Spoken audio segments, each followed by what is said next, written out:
So welcome again. This evening's event is part of our online event series for the IHR Centre for the History of People, Place and Community.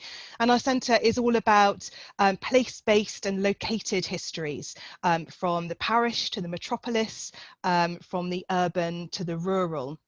We're home to projects such as the digital crowdsourced Layers of London project, some of you may know, and also the Victoria County History of England, which celebrated its 120th birthday last year. So some really diverse different projects. And I do want to squeeze in a quick plug for our most recent centre project, which is our new MOOC. I hate saying MOOC, a new MOOC, a free, massive, open online course, which launched just this Monday with the University of London on the Coursera platform. It's on applied public history, places, people, stories, and that may be of interest to many of you, particularly anyone interested in skills around place-based or local history or public history, public engagement and research co-production, which I know are all themes that are going to come up in our presentation this evening. So do take a look at the link in the chat to learn more about that. So it's a huge pleasure to be chairing tonight's seminar featuring Professor Corinne Fowler and the absolutely fantastic Colonial Countryside project. And it feels especially fitting, I think, that this event falls within Black History Month. We didn't programme it with that in mind, but it's a nice timeliness. And in terms of that wider context of recovering and celebrating Black history, as well as broader anti-racist work in our discipline of history and beyond, I just wanted to draw your attention to some of the resources that have been put together recently by the IHR to support research and teaching in the fields of Black history. So the IHR has worked recently with the Runnymede Trust to produce a really useful online guide to teaching British histories of race, migration and empire. The IHR Library has an online guide to its Black history collections.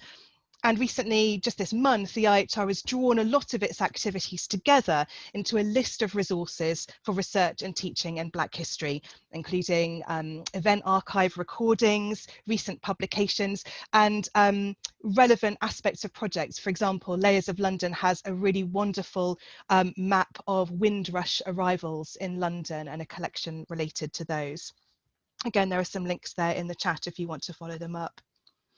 So it's my very great pleasure to introduce this evening's speaker, Professor Corinne Fowler of the University of Leicester. Corinne's going to be speaking to us about the brilliant Colonial Countryside project, which has invited primary school pupils to lead an exploration into English country houses' colonial pasts. And certainly from my perspective, and I'm sure yours too, there's so much to admire about this project. Not only is it recovering hugely important colonial histories, it's empowering young people as researchers in really real and meaningful research co-production, and it's using some wonderful creative methods. And in fact, in our MOOC, our online course, we feature Colonial Countryside as really best imaginative practice in terms of use of creative methodologies. The project's been in the news a great deal over the last year, and it's wonderful to have this opportunity to learn about it directly from its director, Corinne. We're planning to keep the presentation perhaps a little shorter than usual because of the online format, but there'll be plenty of time for questions and discussion afterwards. So the paper is Colonial Countryside, Lessons Learned, Insights Gained. Thank you so much, Corinne, and I'll hand over to you. Well, thank you for being so nice about my project and for such a warm welcome. That's really lovely of you. Thank you. And thanks everyone for coming along. I know that a lot of you have probably been staring at a screen all day, so we thought we'd have mercy on you and keep it fairly short. I've got my timer on, so I'm going to try to be disciplined about this, although I seem to have managed to have reset it. One of mine, sorry about that. The project has had a lot of impact, and it was really lovely to see the project and the work around the National Trust properties being featured on BBC India this week. So all over India in 3 different languages it's been talked about, because that project is, of course, and we often forget this, of great interest to people in India and the Caribbean, and indeed all over the world, because it is very resonant for so many people. And I thought a lot about why this project, apart from being timely in that lucky sense, was so influential and more than I sort of conceived or imagined. And I think that it does have a bit of a magic combination, as it turned out, as I felt my way through this project, partly through blind faith and a bit of experimentation, that it had children and teachers, so it had an educational dimension, it had writers and a creative process, and it had expertise in the shape of a team of specialist historians. So I think it was really a very important combination of elements which led to it being quite a useful project for the sector. And I'll just tell you a little bit more about the project. I got a picture here of some of the children from Liverpool at Speak Hall. But basically it was conceived as a child-led history and writing project, and it was supported, it's still going on now, it's been extended because of COVID, by a team of historians, as I said, led by Miranda Kaufman. And it also has, as a project, not just writing by children, workshops in the houses, and a focus on the children's nearest country house, which is often a 50-minute minibus ride away. But it's also got a focus on creative commissioning, which is a less known element of the project, which will come out more this year when we publish the book of commissions in spring. And what I did there was I commissioned with People Tree Press 10 writers to write about 10 different National Trust houses which were participating in this project, and really to help to bring the history to life through their work, and also to work closely with the historians and archivists to work out what the historically verifiable gaps in the historical record there were, if that makes sense. So sort of all the voices that are absent from the record, how can you bring them back in a way that can be supported a little bit by what we know about the various histories involved. I did want to talk a little bit about ideas about country houses, because I have a big interest in the pastoral literary tradition and the way that it's really influenced the way that we think about the countryside, and in country houses in particular. And of course, a lot of the ideas we've got about the countryside come from a very old tradition of English writing about the countryside, which is founded on ancient poetry by Virgil and co. And what we got from them were ideas about the rural idyll and Arcadia, and the pastoral, the idea of the pastoral, of course, being the idea of shepherds conversing about love and work and the countryside in quite idealized settings. But that tradition is often understood as being always an idealizing tradition, but actually it's got many different strains in it. And I've been really fascinated to dig through some of this, and all of this provided a kind of intellectual foundation for this project, and thinking about, how do we think about the countryside? Why do we think about the countryside in this way? Where did it come from? And in exploring that tradition, I've been rethinking very famous and well-known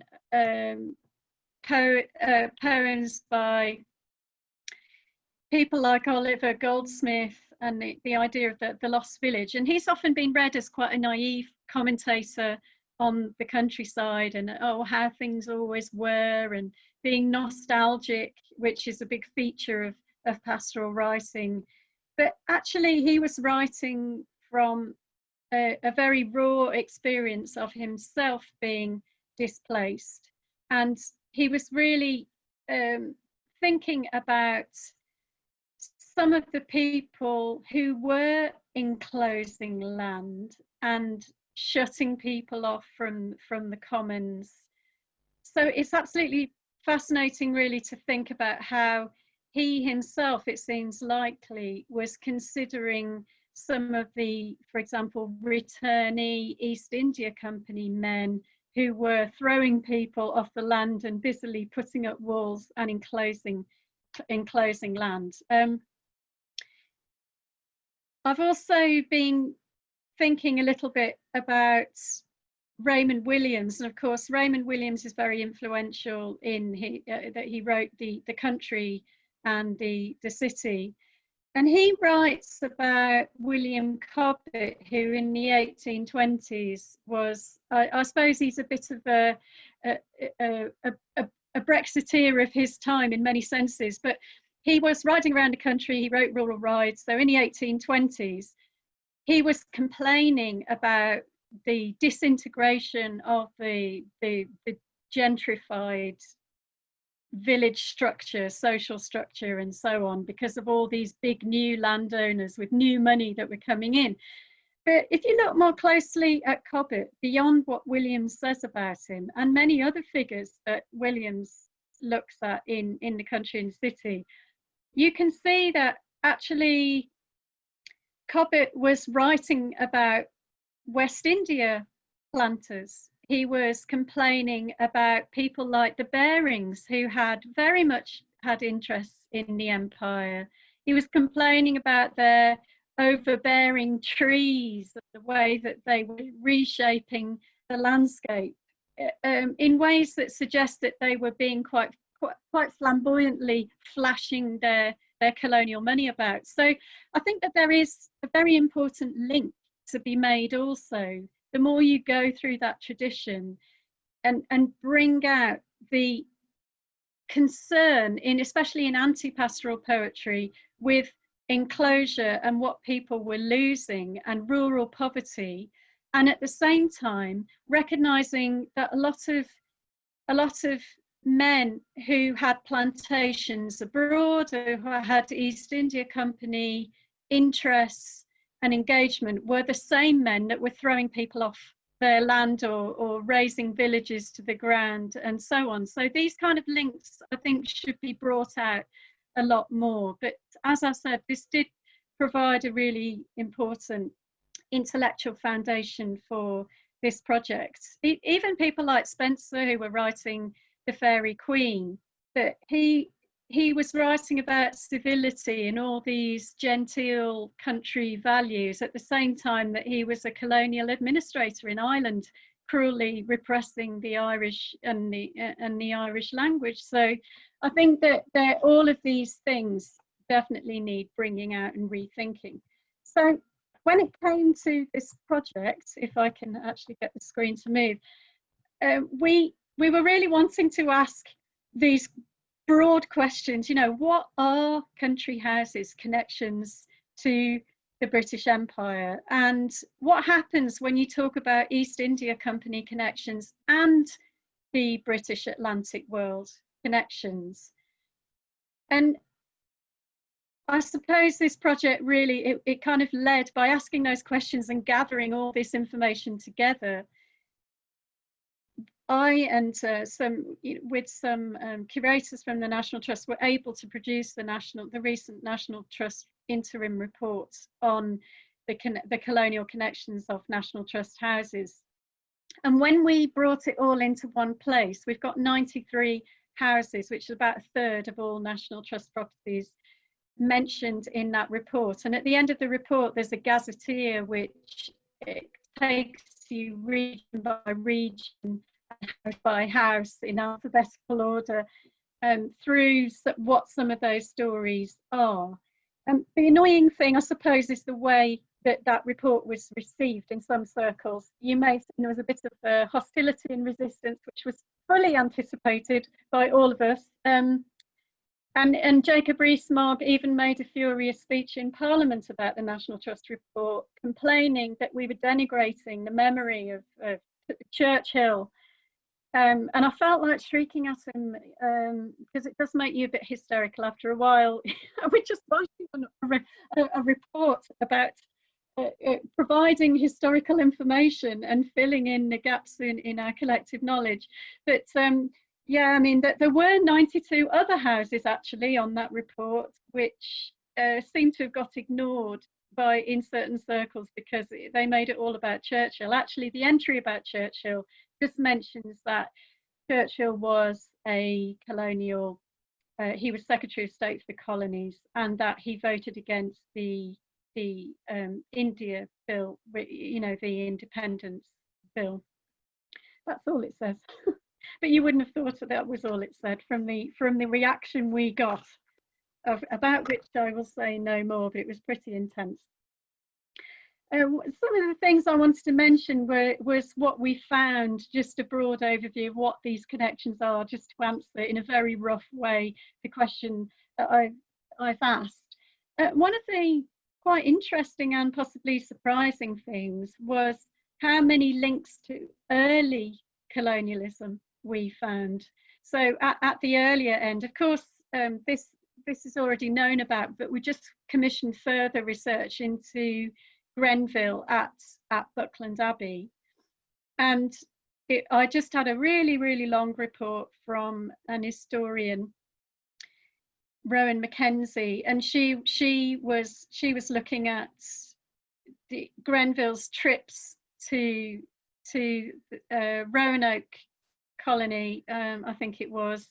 Sorry, I've got to hold it like so many houses, histories in my head.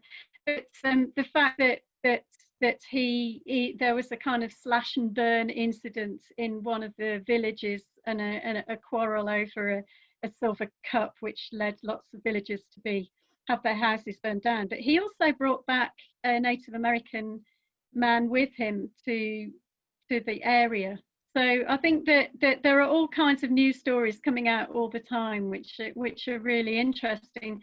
But then you've also got places like Derham Park, which we already knew about, and Rupert Goulding, the curator there, has already written extensively about the fact that this was the home of William Blathwaite, who tells an important story of 17th century colonial administration. But I think the other thing that was quite striking about the country houses, although I suppose it should be no surprise either, is the extent to which they were kind of command and control centres for very important colonial administrators. So, for example, Hardwick Hall was quite fascinating in that 6 generations of the Cavendish family had these colonial interests. So there was the first Earl of Devonshire had investments in the Russia Company, the Somers Island Company, the Northwest Passage Company, and investments in the East India Company. But others were actually Governor Generals of India, and then you've got a connection to the Lascelles plantations through marriage in Barbados. You've got a Secretary of State for India during the British withdrawal from Afghanistan. I mean, I could go on and on. There was Secretary of State for War at the time of the Second South African War, and a Foreign Secretary. It just goes on and on. It's just amazing that just in a single house there were so many colonial administrators. But the other thing that we found was the extensive connections, of course, to the East India Company, to the South Sea Company, to the South Sea Bubble. There are so many dramas that you can follow from one house to another. The Royal African Company, and of course, as I've said, colonial administrators. But there were only, I think, 29 National Trust houses with compensation claims that come up on the Legacies of British Slave Ownership database, and 2 possible extras. Because it's an interim report, so it will continually be added to. And there are very few houses like actually Penrhyn Castle or Speke Hall, which have direct connections to plantation wealth, which are absolutely crystal clear.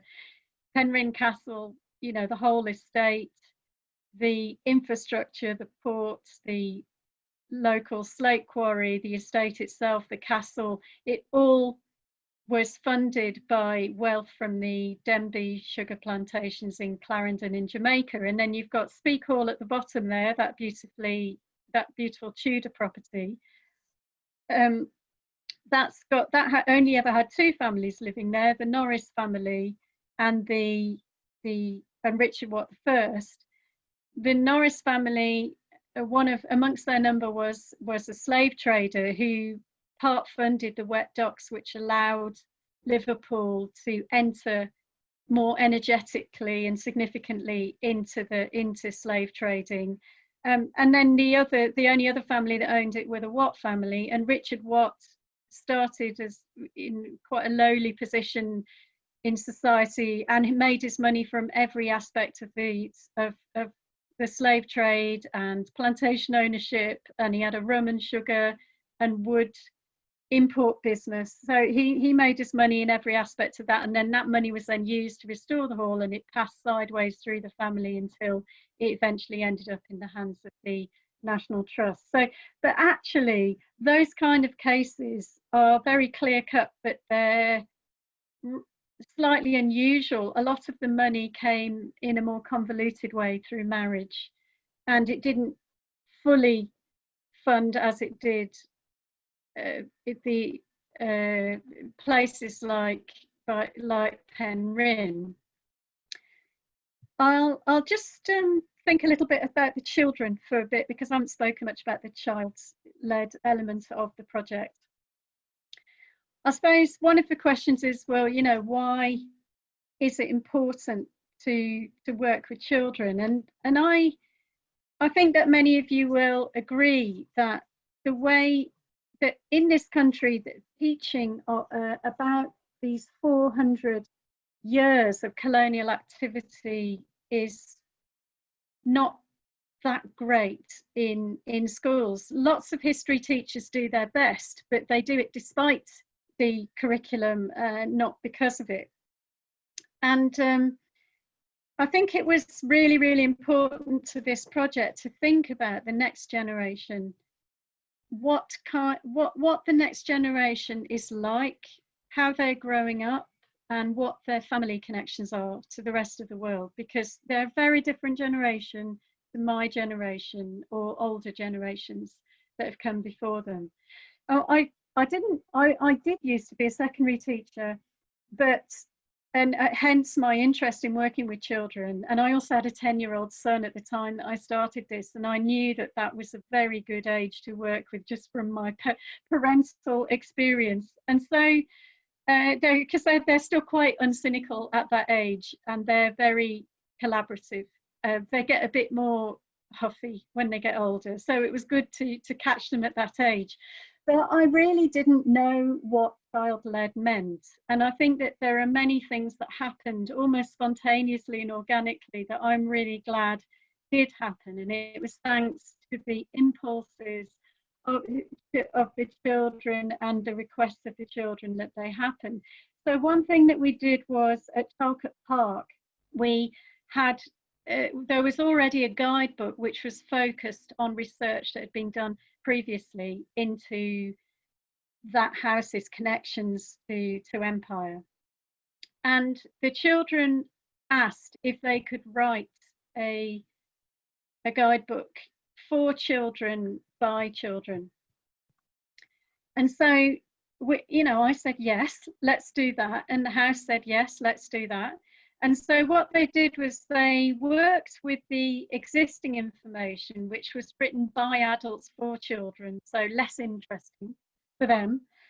And they rewrote the whole thing in their own words. They commissioned the artist. They told the artist what to do. They said they wanted a cartoon character to take them through the house. They said they wanted it to be a girl. They said they wanted there to be a black child.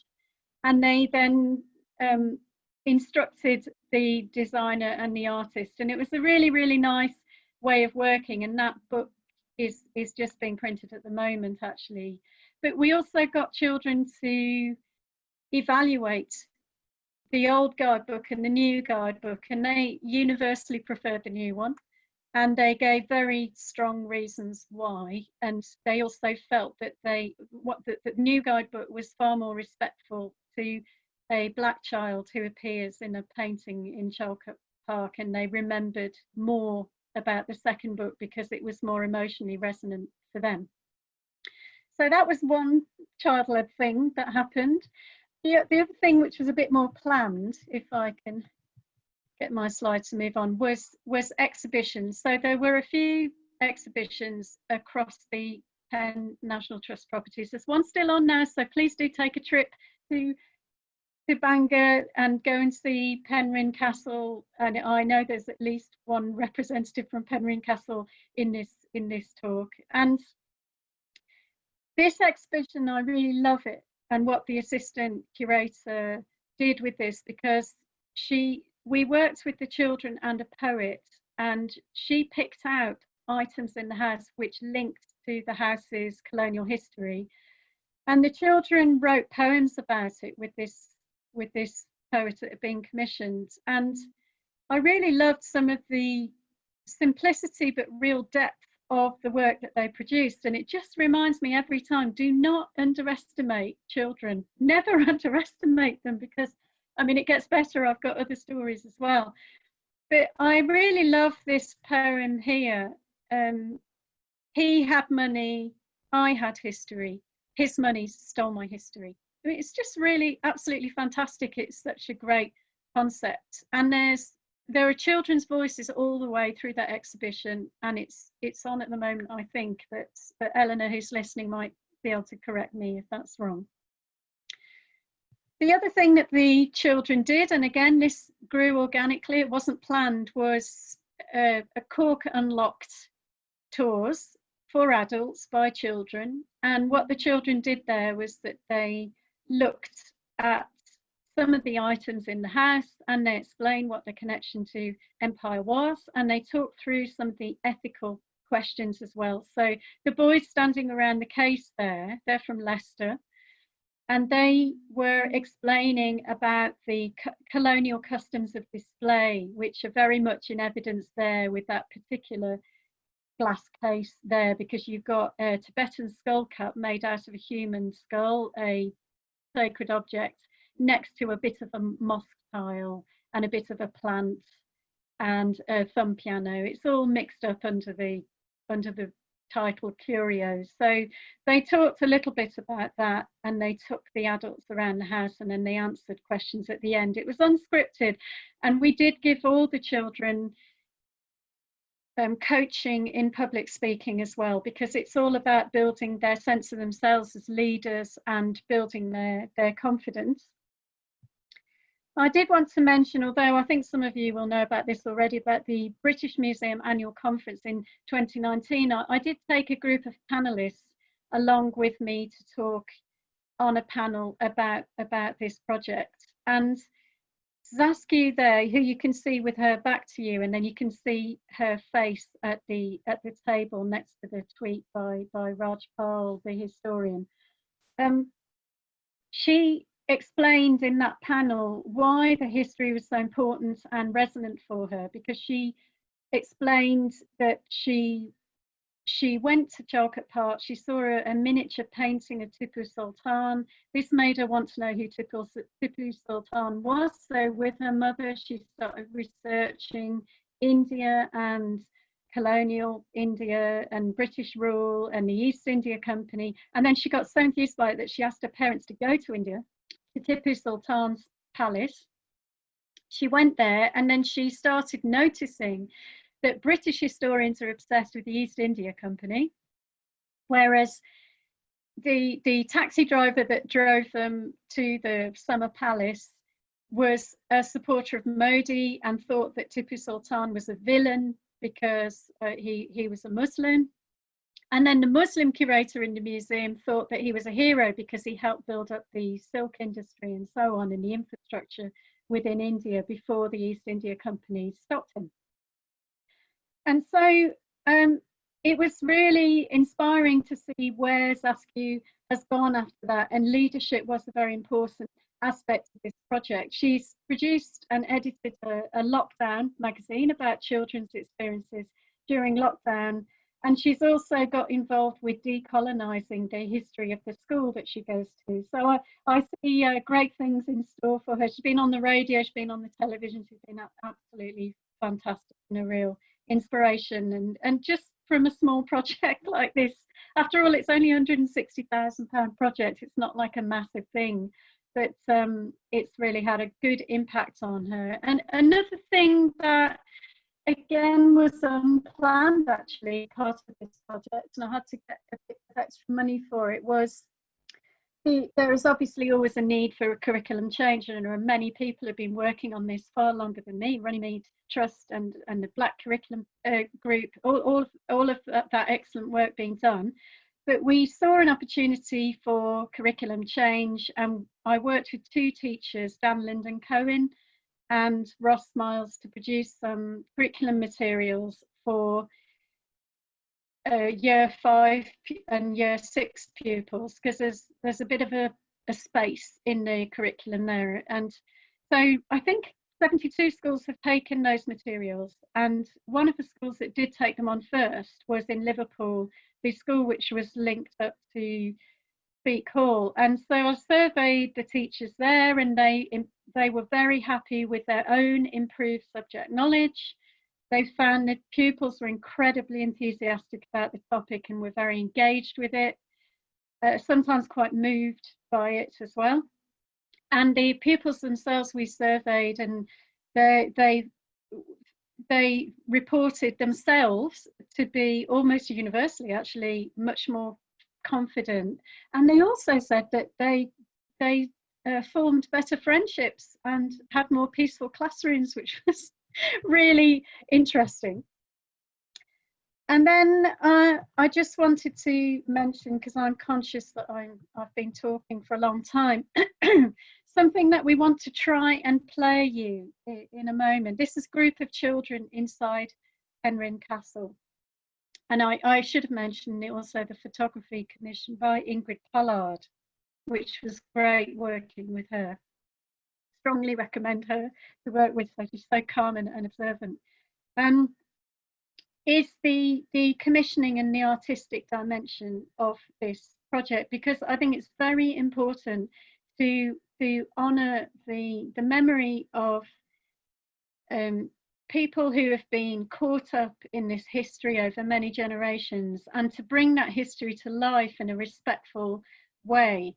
And I was really interested actually in some of the creative spin-offs from this project, because one of the writers that I commissioned was Pete Carlew, and he produced a brilliant piece of writing about Speak Hall, which involves some guesswork on his part and some research and talking to our team of historians. But he actually the guesswork that he did turned out to be truer than we could ever have imagined when we did a bit more archival digging. So that was absolutely uncannily, eerily fascinating.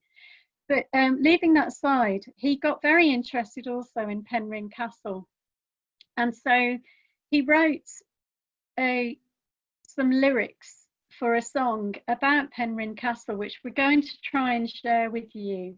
And his daughter, his 15-year-old daughter, he started speaking to her about the history of Penrhyn Castle and of country houses, and in particular their connection to transatlantic slavery. And she then wrote the tune to this song, and they decided to come along and film inside Penrhyn Castle and to produce this song about it, which is she's singing about sugar plantations, and she names the various islands. And she was only 15 years old when she did this. So I am screen sharing, and I'm really, really hoping, and I'll look at Catherine's face to see if this actually works. It's new territory, isn't it? Yeah, we're going to try and play this. It's only a couple of minutes just for the end of my talk. Let's see if it works. Really.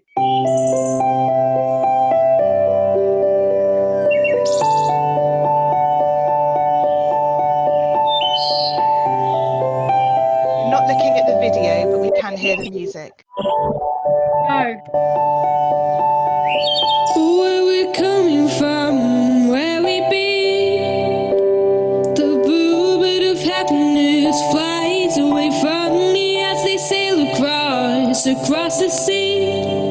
You can hear the oceans roar. They're searching east, southwest for Eldorado, with a God plan to pacify guns as well, though. No sugar can taste sweet when you hear the cane from which it was beat. So listen.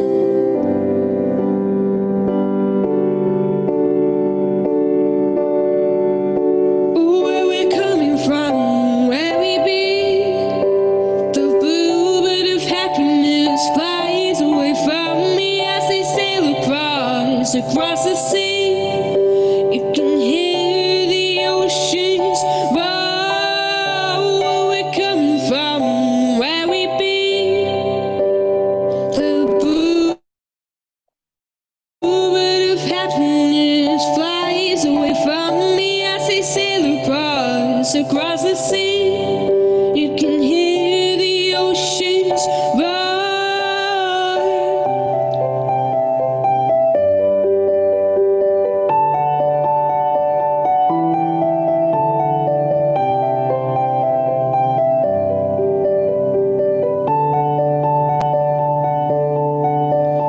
Oh, praise Saint Dominique,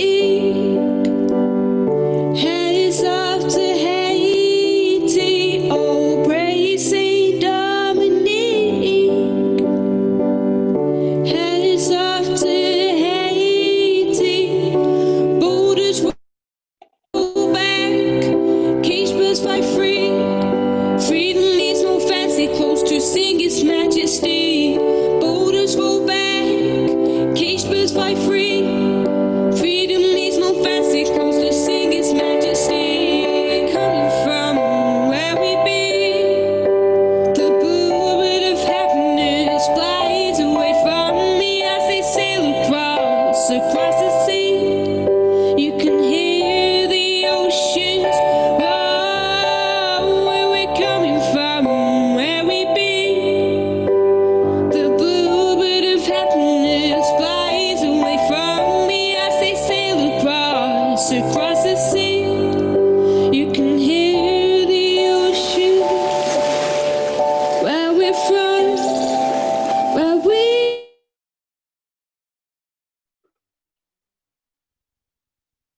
be. Bluebird of happiness fluttering around me.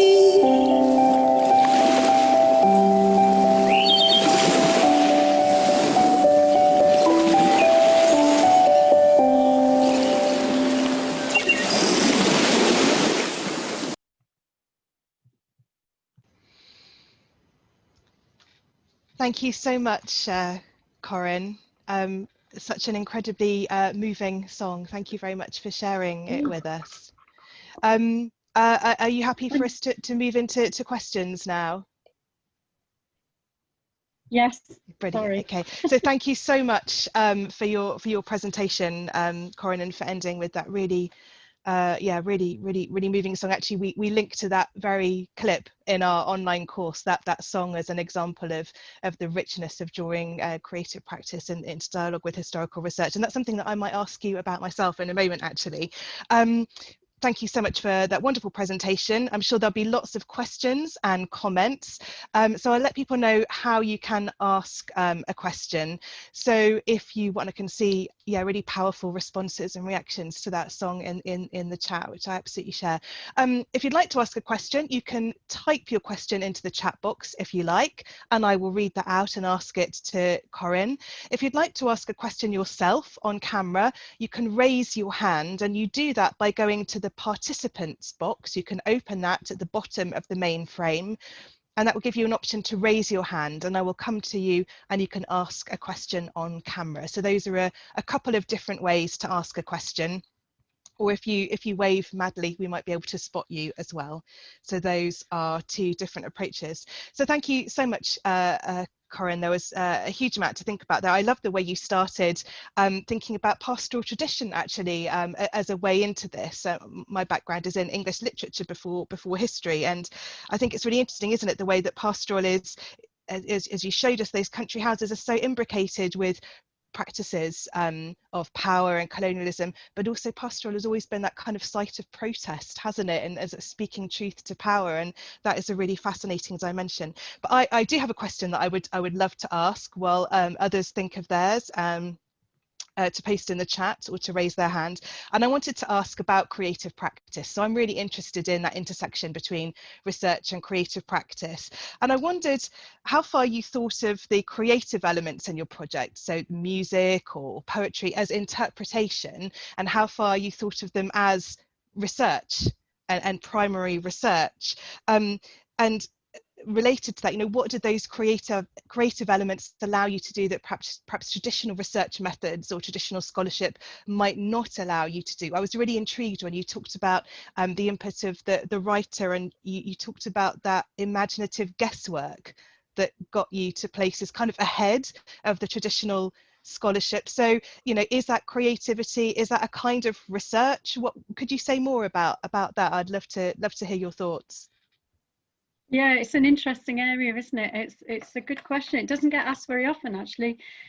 I think I could mention my own creative practice, because it sort of expresses the sort of thing that I was gesturing towards with Pete Carlew, that I had just been writing a book a couple of years ago when it was a critical creative book, so it's essays at the front, and then it's got creative work at the back. And when I was researching the Country House chapter, I got absolutely obsessed with the subject, and I started writing a lot of poetry and stories about it, which was a bit unusual for me, because I usually produce things at the rate of stalactites and stalagmites. It's just really, I'm not very productive in that way. And so I asked my, you know, our family history person if he could go and see if we had any connections to this history. And my book, which is called Green Unpleasant Land, and what it does is it links the transatlantic slavery history and the East India Company history in relation to our countryside, and the English countryside in particular. And he came back a few weeks later and he said, well, actually, yeah, we've got really, really strong connections, because part of our family in Brittany, obviously a few generations back, there was the Governor General of Haiti, and he had plantations, was an extremely cruel plantation owner, and escaped just around the time of the revolution, and took several enslaved people with him, including a wet nurse who he called horribly Mama Monkey. And part of that money was used. They received compensation money, and part of that money was used to build a country house in Brittany inland. But also the other part of my family, the Poitou, were East India Company captains. Now, how did I come to write a book about which united that history, and to write all this creative material and conceive of a project like this when I didn't know my own family's sort of part of that shared history? Obviously, they were beneficiaries and they weren't the traumatized ones. And so I am very interested in what creative work can do and where it can reach to intuitively that research can't. But I would say generally with these commissions, I was very keen that they were research-led commissions. So you don't want to stifle creativity. You want also the creative writing to bring the stories to life, because quite often these can be a bit dull, dry and convoluted, these stories. So you need a writer to bring out the story from them, but also to make sure that they were historically viable. And that was why they worked alongside the researchers, because they needed to check what was historically likely and what was not. And they did that in really quite fine detail, as well as examining the archives themselves. So I think what was fascinating about Pete Carlu's commissioned work was that he kind of guessed about the kind of abuses which were previously hidden from view, which Richard Watt engaged in, which only came to light recently and after he'd written his piece. So it was uncannily close to what we later found in the historical record. So that was absolutely fascinating, and I think that I like to work in that way. I think it's a very important way of working. I think it's also that you cannot pretend that this subject is not connected to trauma, because it is, and the way that you can address some of that in a respectful way is through the artistic process, and those voices which are missing from the historical record, you can somehow gesture towards them, or kind of people can create or imagine voices which are not historically unlikely. And that's fascinating, Corinne. That sort of approach of kind of thinking with the imagination. And I was really struck in your presentation how you've really you've really kind of foregrounded the emotional and affective dimensions of this project and engagement, which sometimes we're a bit kind of reserved and cautious about doing as historians, but obviously so crucial in this context and something that's very, very present in the project. Yeah, I think it's an ethical matter. So I think that you just can't go on as if this is not an emotional subject, because it is. Yeah, thank you. So I'd like to turn to start with a couple of kind of connected questions in the chat. Then I'll come to Michael on camera. Then we have some more questions in the chat. So first of all, there's a question from Jill Sinclair, who loved the talk, and she's asking, as well as working with artifacts in the house, did you get the children to work with garden features? Did you work with garden features? And following on from that, Lucy Gwynn asks, did you draw country house libraries into the project? So garden features and country house libraries, did they play roles? Thank you. Gardens did not, but there's so much scope for working with gardens, and there are so many links between country house garden design, obviously, and empire and plant hunters and all that kind of stuff, and it's absolutely rich for exploration. I hope that somebody does do that, and I think it was something which could easily have been drawn into this project but wasn't, unfortunately. Books and libraries, well, the Penrhyn Castle exhibition does bring a book into it, but that's the only instance of it, and I think that is another area which would be absolutely wonderful to do something with. The National Trust libraries, and indeed, you know, Historic England, the libraries and the links to empire, the books about empire, the way of thinking about the rest of the world, it's so central. Even Derham Park I mentioned, not many of these original books are still there, but if you look at the inventories, you can see what the reading material was. William Blathwaite didn't visit the colonized places, but he read voraciously about them, and it's fascinating to see what he was reading. And at the same time, to get back to the gardens example, there he was planting, busily having seeds sent to him from all parts of the empire and planting them in his garden and then displaying them in his stealth vases in his house. So I think that there's a lot to explore there. That's fascinating, Corinne. It sounds as though someone needs to give you a nice big next grant to explore all those fascinating dimensions. Yeah, just a one-pager, you know, a one-page application. Would be... Yeah, that'd be nice, wouldn't it? So I can see my colleague, Dr. Michael Eads, has his hand up. Michael is manager of the Being Human Festival of the Humanities based in the School of Advanced Study, and I bet he's been listening with so much interest to your talk. So over to you, Michael. Hi, yeah, thank you. Yes, I have indeed. Great talk, great presentation, and just a really, really important project. So, you know, many congratulations. I was just going to ask, it's probably quite a kind of basic question, really.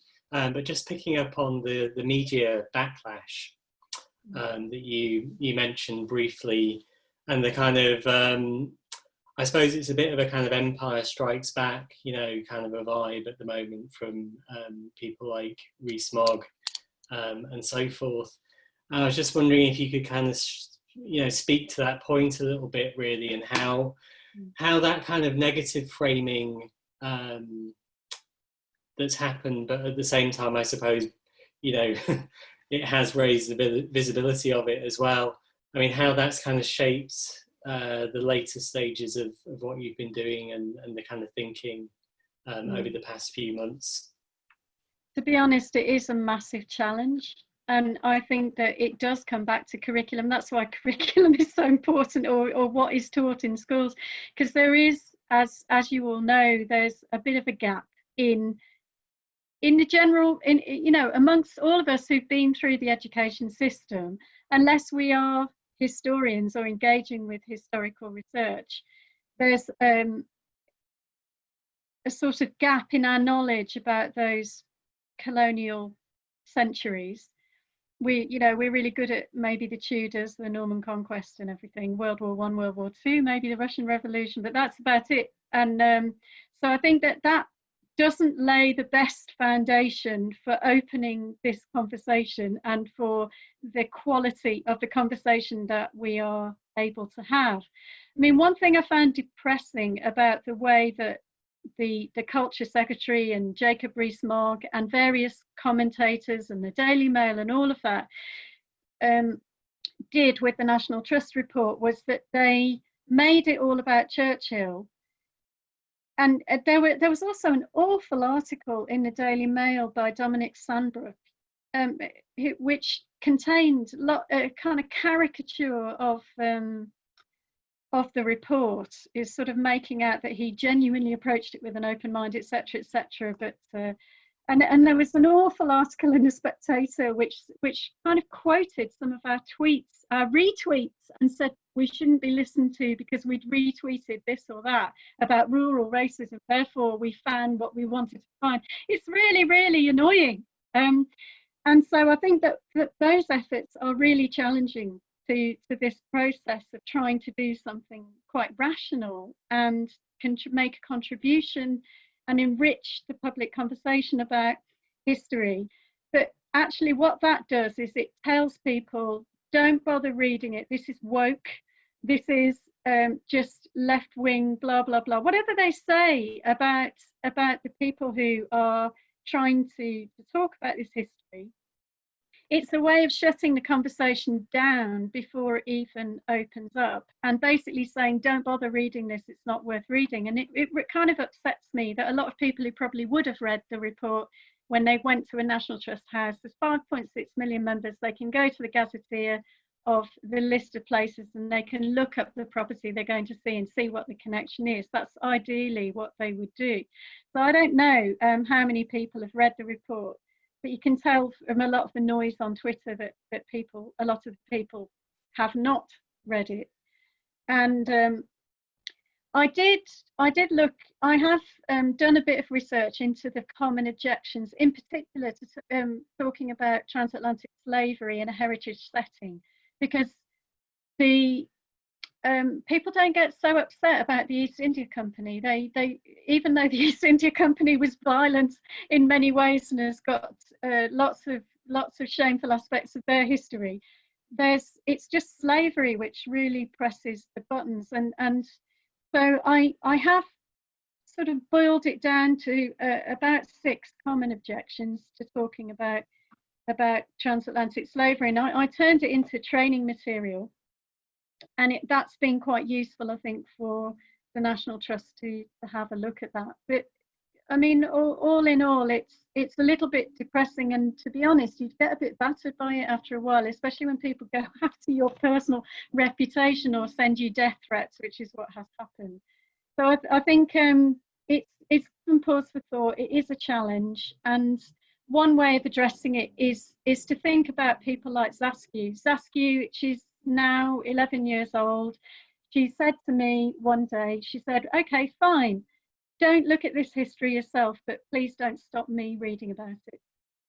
And I just think that's brilliant. And maybe the way to do it is to work with children, and also to bear in mind that the Policy Exchange's own survey showed that 72% of National Trust members think we ought to be talking about colonial histories where relevant. So it's not there. So there are these small number of very, very, very loud voices, and I don't know how much impact they have. It's very hard to tell, but they certainly sound very loud. And I think it's one thing worth saying, that people in leadership in places like the National Trust, they really need supporting as well, because it really is hard when you have people threatening you, when there's all kinds of pressure on you, every kind of pressure coming at you from all angles not to talk about this. And I think that it's important to remember, when people are taking risks, to encourage them to carry on taking risks,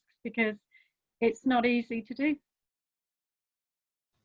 Thank you, Corinne. Yeah, I'm really sorry to hear about, some of those particularly personal experiences that you've been encountering. I think it just goes to show, doesn't it, the importance of the work and the challenges that are involved when it is kind of real cultural change that is at stake. I want to highlight a question in the chat that I think really relates to this. So this is a question from Suzanne, who asks, do you think that the child-led approach of your project helped engage the heritage partners, and maybe not just the heritage partners, maybe broader kind of publics as well, I don't know, with what are typically seen as challenging elements of countryside history? How did having the children at the centre help with that? The children were absolutely critical. As probably many of you know, there are many people who, before I was born, have been trying to get the heritage sector to talk about this history and to address it and to incorporate it into their account of their sites. There are many forces at large which mean that there's increasing pressure on the heritage sector to do this, which are nothing to do with Colonial Countryside, and Colonial Countryside is just a small component of that. But the children were absolutely critical, because when you come to a sector and you say you have a problem and you challenge that sector, you need to find a solution. There's no point in pointing out a problem if you don't find a solution and say, well, you can do it like this. Do it through commissioning, do it through children's voices exploring that history and leading the way. And you can do it in all kinds of ways. I mean, it's not the only way, but here's one way that you might want to do it. And I've thought long and hard about why the children were so critical to this process. And the conclusion I've come to is that this is a question of hearts and minds, that minds tend to be closed to information unless the heart is somehow touched or moved to look at that information, to absorb it, process it, and to go on that journey of discovery, which often involves making the effort to unlearn what you thought you knew about the countryside and about country houses. And I think that you're not going to make that journey unless you're motivated or inspired to do so. And having young children talking passionately about history is pretty inspiring. So I think that it's a hearts and minds formula. If that doesn't sound too like the conquest of Iraq, it's got horrible memories on the phrase, hasn't it? I think that's really really helpful, Corinne. Really interesting to hear. Again, it's bringing that kind of emotional, affective dimension to the fore, isn't it? Really, really interesting. Thank you. There's a question here in the chat from Fiona Moore, and she'd like to know a bit more about the activities children did with the artefacts when they visited the houses. So can you tell us about that, please? Yeah, so we picked 3 artifacts from each house. So there was an historian assigned to each of the 10, well, actually in the end 11, there was another one snuck in, 11 participating properties. And they would say, look, this item is interesting, this artifact is interesting for this reason. And so, for example, there's Joanna de Groot, who was one of the historians, went to Kedleston Hall, and she picked out a souvenir, a posh souvenir of which shows Cawnpore, and they're like little miniatures painted on ivory of Cawnpore and Lucknow and there's no current label on there because they've got the old labels from the turn of the century there, which are in themselves an interesting study. But in that, there's no reference to the violence of empire that those sites actually refer to. And so we looked at the artifact, and the children then had workshops with writers. They wrote personal essays about them, and they wrote poems about them, and they sometimes made videos about them. So we worked in that way. We kind of used an artifact to look at the wider history of Britain in India, etc. That's just one example. Thank you. I'm going to take a couple more questions, I think. So my colleague Adam, do you want to ask a question on camera? You were asking something about relationships between different kinds of estates. Do you want to? Sure, yeah. I mean, this sort of comes to me as a sort of, it sort of follows on in some ways from the questions about gardens and libraries and so on, but the connectivity actually between these estates in Britain and the estates in the British Isles and the estates in the colonies, in what ways are they?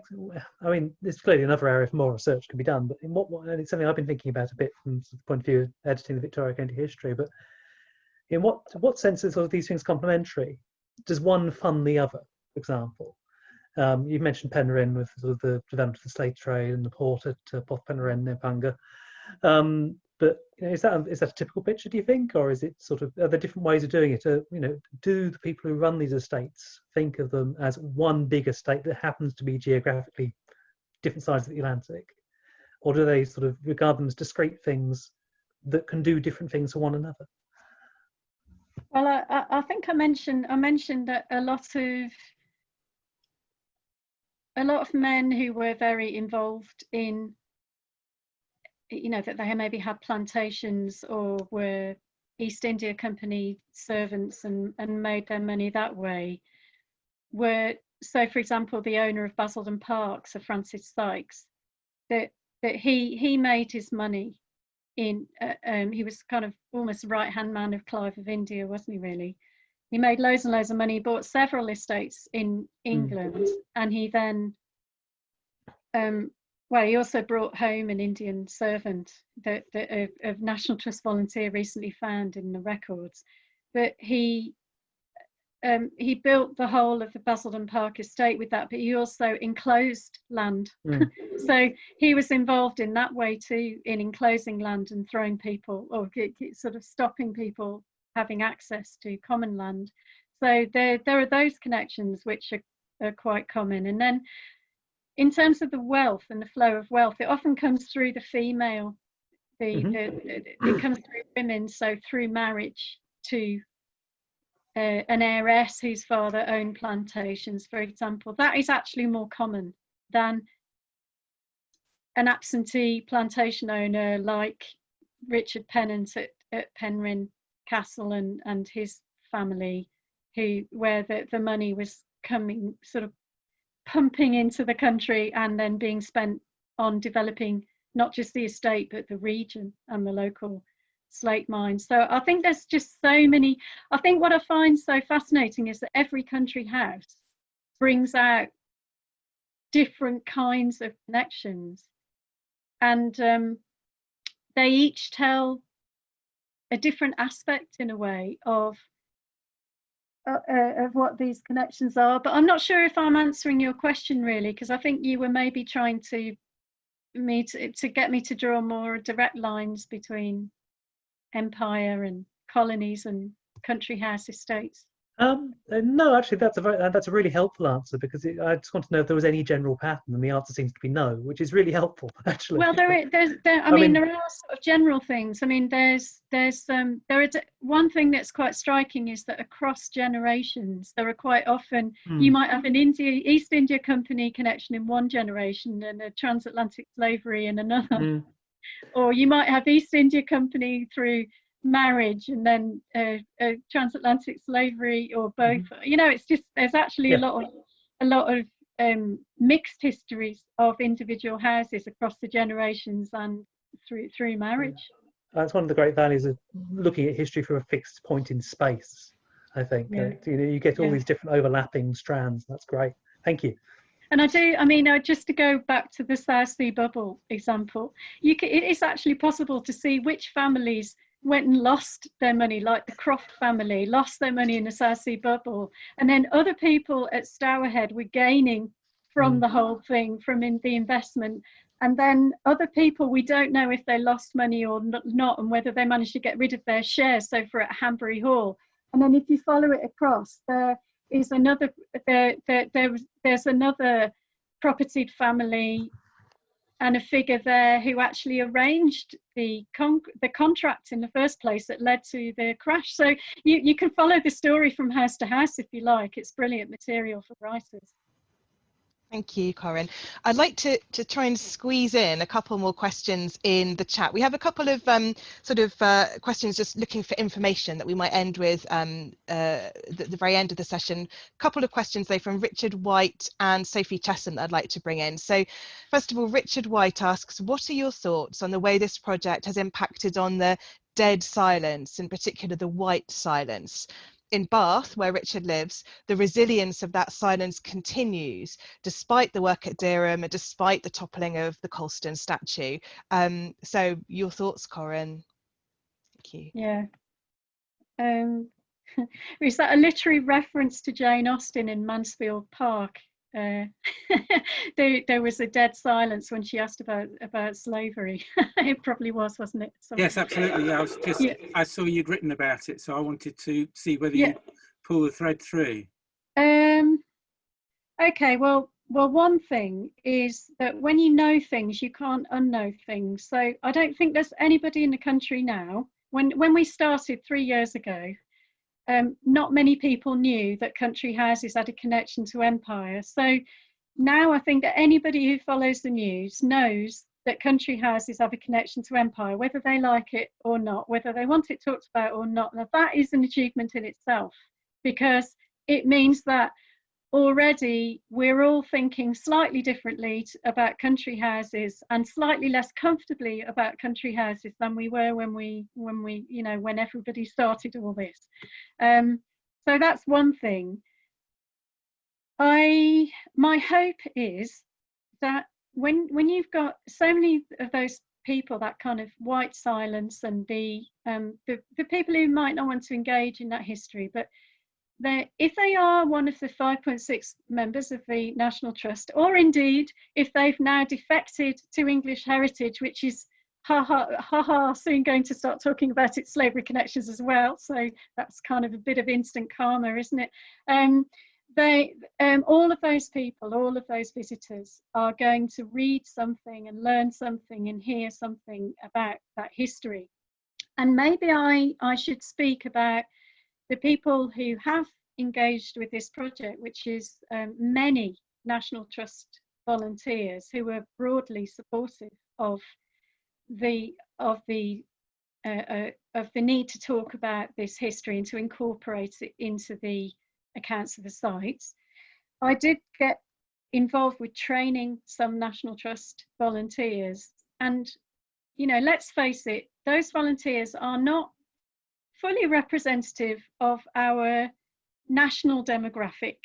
They are slightly older than average, they're slightly whiter than average, and they're slightly more rural than average.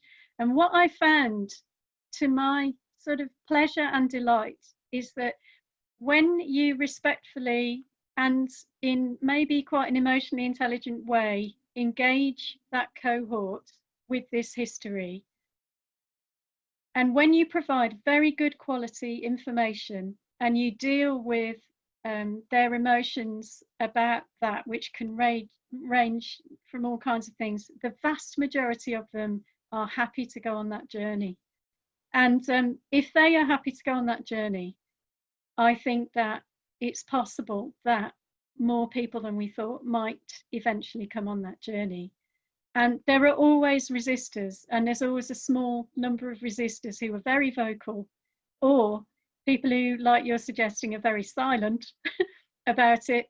But I think that there's room for cautious optimism. I would say that more information is never going to be bad. Thank you, Corinne. Thank you. Great question, Richard. Thank you. And actually, the last question, I'm sorry, I think there's any time really for one more kind of meaty question out of the chat, because I can see there's so much interest and so much input here, but we don't want to keep Corinne talking on screen for too long. The question I wanted to draw out, I think, relates to what you've been talking about. So it's from Sophie Chesham about legacy. She says the project clearly had a profound impact on the children and on those involved. There's a creative output, which is a legacy. Is there any other legacy, do you think? And is that what you've just been speaking about? Is that the legacy? Is there anything else you'd want to reflect on in terms of the project legacy, Corinne? Yeah, I think the National Trust, I think, found a way through observing and engaging with this project to make this a priority when it wasn't necessarily fully a priority before. So that is a good legacy. And because the National Trust is so important and influential in the sector, many other organisations are, thanks to the catalyst of Black Lives Matter, because that is the really important catalyst I haven't even mentioned, which has got everything to do with the progress we've seen so far. Yeah, just the wider conversation in museums as well about the need to decolonise museums, including small rural museums, of which we have many. But that I think that is a really important legacy, and it's partly to do with the National Trust having sort of thrown their hat into the ring or whatever, that other organisations feel pressure to address their legacy. And I know there are people, I'm hearing from people all over the country, from all kinds of organisations, big and small, who are busy trying to do this as well. So I see this as a quite positive moment, although it's also depressing because of all the backlash that there's been. And sometimes it gets on your nerves, and it gets on all our nerves, and it's really frustrating. But I think that I can see a lot of movement across the sector, and it's happening all across Europe. It's a movement which is far larger than any tiny little project like this. And this project has just been a privilege to be involved in some small way with that wider movement and change. That's great, and it is such a significant and such a huge legacy, really, Corinne. I think your project is such an inspiration to all of us who, as historians, we want what we do to have an impact and to have relevance and meaning in the real world today, and to think about that intersection between history and the present, and history that makes things happen now. I think it's absolutely inspirational. There are a couple of brief kind of information questions in the chat, which would be great if you could give us a really quick answer to. First of all, the Bluebird song that you played for us, is that available anywhere for visitors in the castle to watch and listen to? It isn't at the moment, but I'm hoping that Eleanor, who's just been brought back from furlough, might find some way to play it inside the castle, because it goes very well with just a series of activities that are planned. They're really trying to bring together, hopefully, eventually, their slate histories and their sugar histories. But it would be great to go to the castle. Yeah. That sounds like in Durham Park on Saturday. If anyone lives near Durham Park, there is an exhibition opening, which is a Colonial Countryside exhibition, and there are still places available, because you have to book because of the social distancing and all that. But do go along on Saturday. I'm gonna have a little look, because we're only tier 2 in lockdown. I'll have to check the rules, but there is a poem there, a video poem by Andre Bagu, who was one of the commission writers who is actually located in the Caribbean, and he writes about two 17th century wooden carved figures in Durham Park. They're enslaved men who are kneeling with chains, and he's written a poem about that, and that's being projected onto the wall, so I'm looking forward to seeing that. That sounds fantastic. So do try to make it to Durham Park if you can, and if local rules allow. And watch this space, I guess, is the answer on the video of the song, which is really exciting. One other really quick question that was asked, is the training resource that you developed for the National Trust on common objections to discussing slavery, is that openly available, Corinne? Well, I've Yeah, email me and I'll give you a digest of it. I'll Fantastic. put my email. Oh God, don't all email me No, tomorrow. don't put your email in. Don't put your email in the chat, Corinne. Okay, I won't. But I'm sure people either through us or through university they can get hold of that. If anyone would like us to put you in touch with Corinne, do contact us in the centre as well. I think now is probably the right moment to draw this to a close. I realise there's still lots of questions. There's clearly a huge amount of interest in this topic. Clearly, Corinne's talk today has sort of set up connections with so many different areas that we all work in, and really prompted and sparked some really interesting discussion. Thank you so much, Corinne, for making the time in what has clearly been a super busy couple of years to come and speak to us. As I said, I think this is a project that is just such a beacon for imaginative and creative history, for co-production, lots for us to learn from in the centre, and lots that's really inspirational to all of us, I think, as historians wanting to make a difference with what we do. So should we all thank Corinne again? I think you should be able to clap with an icon at the bottom of the screen, as so, or in the traditional manner if you wish, and I can see lots of wonderful feedback dropping into the chat as well. Thank you for all your questions, and thank you again, Corinne, for a really wonderful presentation today.